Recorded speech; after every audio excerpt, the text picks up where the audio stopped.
some of your core values, and how important do you think identifying and adhering to them is in the continuing success of the Dominion and or any business?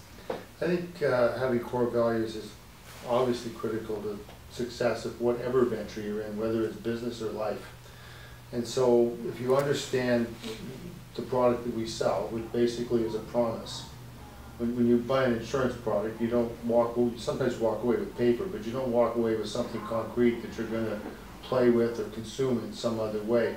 But what you're really walking away with is a promise. And so in that regard, for us, it's very important that when somebody calls on us to keep that promise or that commitment, that we do it and we do it properly.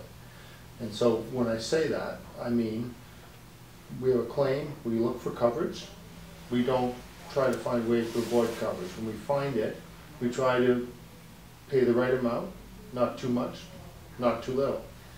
And so inherent in that, if that's the kind of product that you're selling, that's the way you want to behave, values like trust, integrity, loyalty, doing what you say you're going to do, doing it when you say you're going to do it, those kinds of things become very important. So we have a sort of a saying around the Dominion, which in and of itself doesn't necessarily speak to a specific outcome, but we say do the right thing.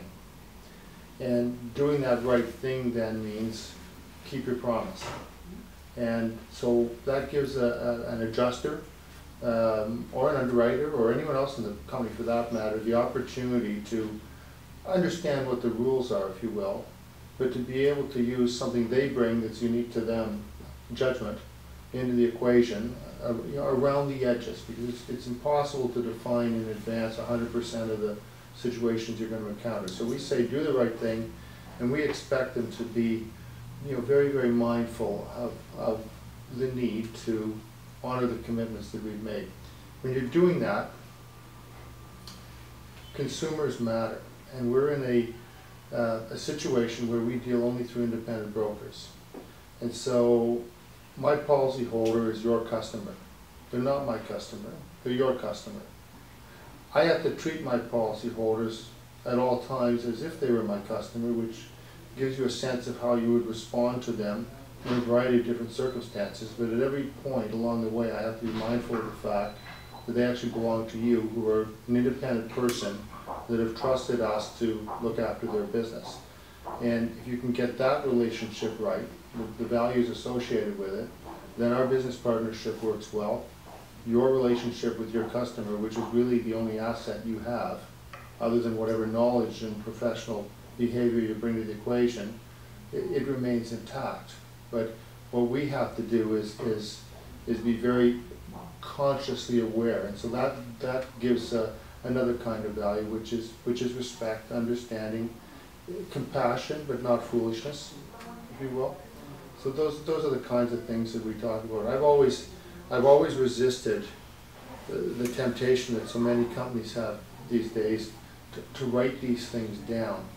And I know why they do it, but the classic example for me is to go into a hospital and find in the elevator our vision is, and our mission statement is, and we aspire to give you the best health care we can. I say to myself, I sure as hell hope so, because otherwise I'd be someplace else. That's right. And so I would rather be in a situation where, with a very simple phrase, like doing the right thing, and because of the way we treat our own employees and the way we value our business relationships, people understand what that means. It leaves room for judgment, but is based on a set of core values, which are, as I've said. Excellent. So they're inherent. You don't really need. They have to be. Okay.